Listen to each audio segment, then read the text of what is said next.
का यही साधन है। श्वासों का हम जाप करें, हमारा मन वश में हो जाता है। इस भक्ति से भगवान भी प्रसन्न होकर के दर्शन देते हैं। जो भगवान की भक्ति करता है, चाहे वो छोटी सी जाति वाला क्यों नहीं, भगवान के दरबार में जाति पाति पूछे नहीं कोई, हरि को भजे तो हरि। तो जाति पाति का भेदभाव भगवान के दरबार में नहीं। जो भगवान की याद करता है वही भगवान का बन जाता है। छोटी छोटी जाति वाले भी भगवान के नाम का सुमन करते हैं, भगवान उनको अपना बना लेते हैं। जो प्रेम से भगवान को भोग लगाता है, भगवान बड़े प्रेम से भोग लगाते हैं। प्रेम से भगवान को छिलके खिलाने पर भी छिलके का भोग लगाते हैं। किस शर्त पे?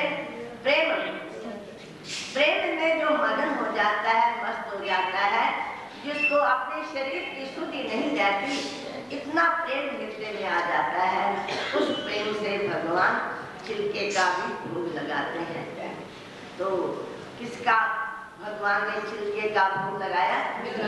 रानियों के घर में जाता है। पांडवों को भगवान का ही आश्रय था, आधार था। हर समय वो भगवान का ही नाम सुमरन करते थे।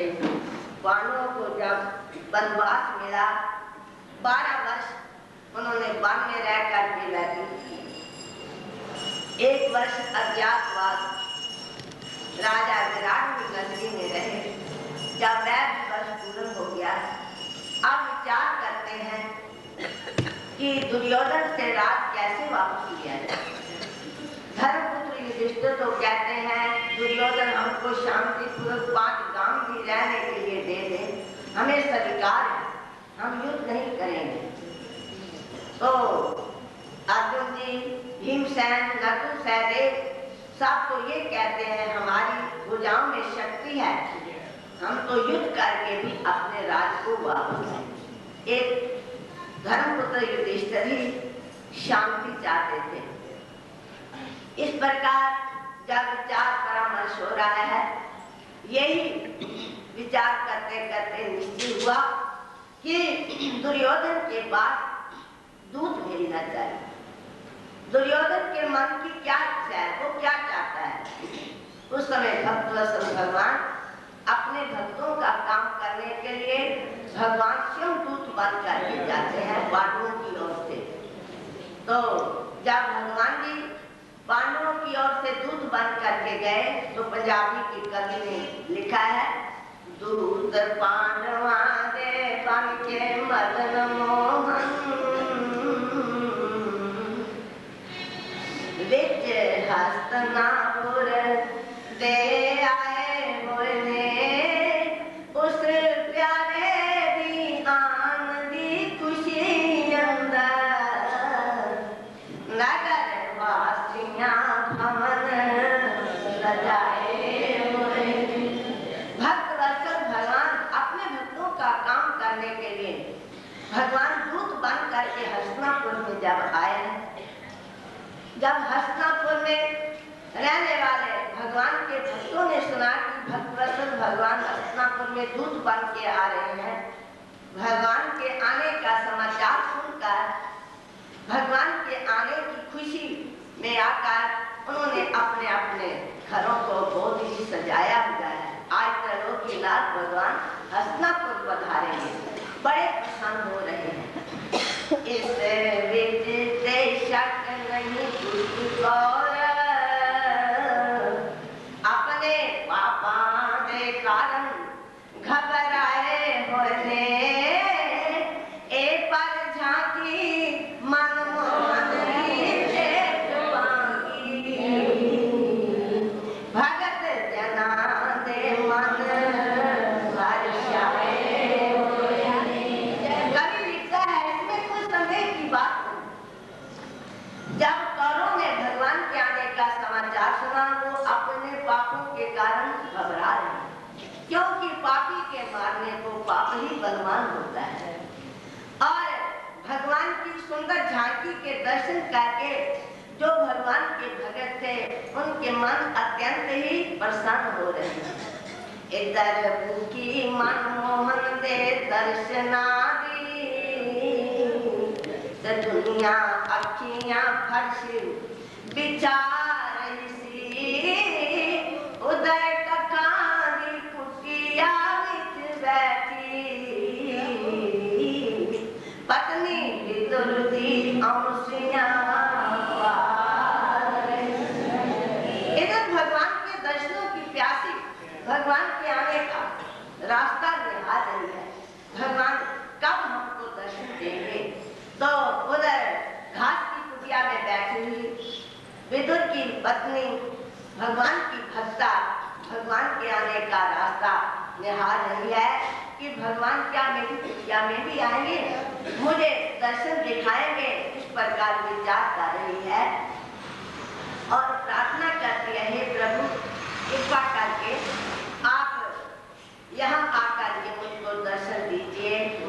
और मन ही मन में विचार ये करती है कि मैं भगवान की सुंदर छवि की कैसे दर्शन करूं। दिल विच पई सोच विचार दीसी,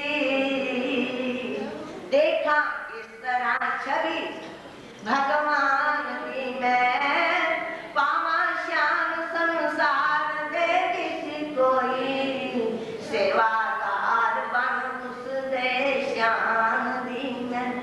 मन ही मन ये विचार कर रही है, भगवान के दर्शन मुझको कैसे, भगवान के दर्शन करके भगवान की सेवा करके मैं अपने जीवन को कैसे सफल बनाऊंगी। फिर विचार करती है कि जिसकी ओर सारी सृष्टि का ध्यान है, उस भगवान का किसी की ओर कैसे ध्यान हो सकता है। जहाँ बड़े बड़े अभिमानियों का अभिमान दूर हो सकता है, तो मुझ निमानी का क्या मान हो सकता है। भगवान कुटिया में कैसे आएंगे? जिसको लेने आगे से जान राजे, कदो बोल गरीबा दे आन लगा, आलीशान महल नू छोड़ के दे, खातर विजय नहीं कुली कुटिया नान लगा। जिसको सत्कार करने के लिए राजे महाराजे आगे स्वागत करते हुए ले आते हैं, वह भगवान गरीबों के पास कैसे आ सकता है। सुंदर दुर्योधन के आलीशान महलों को छोड़ करके भगवान कुटिया में कैसे आएंगे। और जिते चरना दी करन नरेश पूजा, नहीं माने मुख लान लगा, आली महाराज दुर्योधन दे छोड़ भोजन, कदो साग अनुने इस प्रकार भगवान की भक्ता मन ही मन में विचार करती है। तो भगवान दुर्योधन के सुंदर महलों को छोड़कर कुटिया में कैसे आएंगे। और 36 प्रकार के पदार्थ दुर्योधन ने बनाए होंगे, उस सुंदर भोजन को त्याग कर भगवान कुटिया में कैसे आ सकते हैं। भगवान जानते ही हैं, यदि मैं कुटिया में गया तो मुझको खाने के लिए साग ही मिलेगा और कुछ नहीं खाने के लिए मिलेगा, वह भी उसमें नमक होगा या नहीं होगा। तो 36 प्रकार के दुर्योधन के पदार्थों को छोड़कर भगवान कुटिया में नहीं आ सकते हैं। इस प्रकार से जो है विचार कर रही है। तो जहाँ सारी सृष्टि जिस भगवान की श्री चरणों कमलों का ध्यान कर रही है, जिते वाले ध्यान जहान दाए, उसका किसी की और ध्यान है कि जिथे टूट जाए मान अभिमानिया दा, उथे मेरा निमानी दा मान है। जिनके श्री चरणों कमलों का ध्यान सारी सृष्टि करती है, तो उस भगवान का किसी की ओर कैसे ध्यान हो सकता है। जहाँ बड़े बड़े अभिमानियों का अभिमान भी दूर हो जाता है। भगवान खाते क्या है?